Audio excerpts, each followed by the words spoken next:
ಚರಂಡಿ ಸ್ವಚ್ಛಗೊಳಿಸುವಂತೆ ಗ್ರಾಮಸ್ಥರಿಂದ ಒತ್ತಾಯ.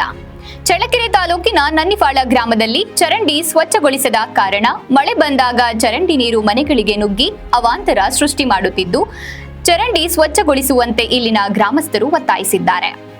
ಗ್ರಾಮದಲ್ಲಿ ಪರಿಶಿಷ್ಟ ಜಾತಿ, ಪರಿಶಿಷ್ಟ ಪಂಗಡದ ಸಮುದಾಯದವರೇ ಹೆಚ್ಚು ವಾಸಿಸುತ್ತಿದ್ದು ಅತಿ ಹಿಂದುಳಿದ ಪ್ರದೇಶವಾಗಿದ್ದು, ಇಂತಹ ಹಿಂದುಳಿದ ಗ್ರಾಮಗಳಿಗೆ ಸ್ವಚ್ಛತೆಗೆ ಆದ್ಯತೆ ನೀಡಬೇಕೆಂದು ಗ್ರಾಮದ ಶಿವಣ್ಣ, ಕರಿಯಣ್ಣ, ಓಬಣ್ಣ, ಕೃಷ್ಣಪ್ಪ, ದ್ಯಾಮಣ್ಣ ಒತ್ತಾಯಿಸಿದ್ದಾರೆ. ಅದೇನು ಎತ್ತಂತ ಒಬ್ಬರು ಕೇಳರಿಲ್ಲ. ಚರಂಡಿ ದೊಡ್ಡದು ಮಾಡ್ಬೇಕು. ಎಲ್ಲ ಸೊಳ್ಳೆ ಕಾಟ. ಈ ಮಳೆ ಬಂದ್ಬಿಟ್ರೆ ಸೀದಾ ಒಳಗೆ ಹೋಗ್ತಾ ಪಾಪ ಆ ಕಡೆ ಒಳಗೆ ತುಂಬ ಒಯ್ಬೇಕು ನೀರು. ಅಷ್ಟು ಸಮಸ್ಯೆ ಐತೆ. ಅದೊಂದು ಸ್ವಲ್ಪ ಬಗೆಹರಿಸಿ MLAರಿಗೆ ಹೇಳ್ರಿ, ಈ ಕಡೆ ಮೆಂಬರ್ಗಳಿಗೆ ಹೇಳ್ರಿ, ಎಲ್ಲ ಮಾಡ್ರಿ ಸರ್. ಇಲ್ಲಿ ಚರಂಡಿ ಇಲ್ಲ, ಸುಮಾರು 100 ಜನ ಗೆದ್ದಿದ್ದಾರೆ. ಇಲ್ಲಿ ಎಷ್ಟು ಜನ ಆಗಿತ್ತು ಏನಂಬೋದು ಯಾರ್ದಿಲ್ಲ. ಚರಂಡಿ ಮೊಕ್ಕಾಲು ಮಟ್ಟ 3 ಅಡಿ 4 ಅಡಿ ನೀರು ನಿಲ್ಲುತ್ತೆ.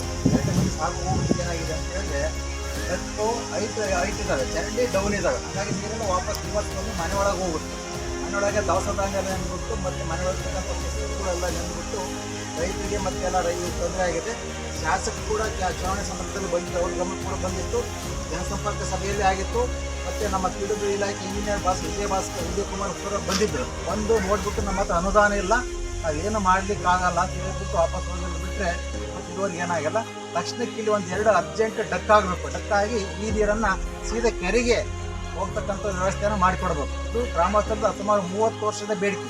ಹಿಂದೆ ಸೌಭಾಗ್ಯ ಬಸವರಾಜನ್ ಮೇಡಮ್ ಅವರು ಅಧ್ಯಕ್ಷರಾದಾಗ ಅರ್ಜಿ ಕೊಟ್ಟಿದ್ವಿ. ಅವ್ರು ಬಂದಿದ್ದರು, ಚರಂಡಿ ತೆಗೆಸಿದ್ರು, ಮತ್ತು ಮೆಟೀರಿಯಲ್ಸ್ ಎಲ್ಲ ಸ್ಟಾಕ್ ಆಗಿತ್ತು, ಮತ್ತು ಅಬ್ಜೆಕ್ಷನ್ ಆಗಿ ನಿಂತೋಗಿದ್ದು. ಅಲ್ಲಿಂದ ಇಲ್ಲಿವರೆಗೂ ಕೂಡ ಈ ಚರಂಡಿ ವ್ಯವಸ್ಥೆ ಮಾಡಲಿಕ್ಕೆ ಪ್ರಯತ್ನಗಳು ನಡೆದೇ ಇಲ್ಲ. ಅದಕ್ಕೆ ಶಾಸಕರು ಕೂಡ ನಾವು ಕಳಿಸ್ಬಿಟ್ಟು ಗಮನಕ್ಕೆ ಹಾಕಿದ್ವಿ. 2 ಜಮೀನು ರೈತನ ಕರೆಸಿ ಸಮಸ್ಯೆನ ಬಗೆಹರಿಸಿಕೊಟ್ಟು ಶಾಸಕರು ಒಪ್ಕೊಂಡಿದ್ದಾರೆ.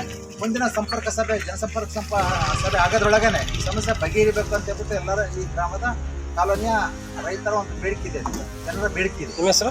ತುರ್ತಾಗಬೇಕು. NO ಶಿವಣ್ಣ, ನನ್ನಿವಾಳ. ನಿಮ್ಮ ಹೆಸರು?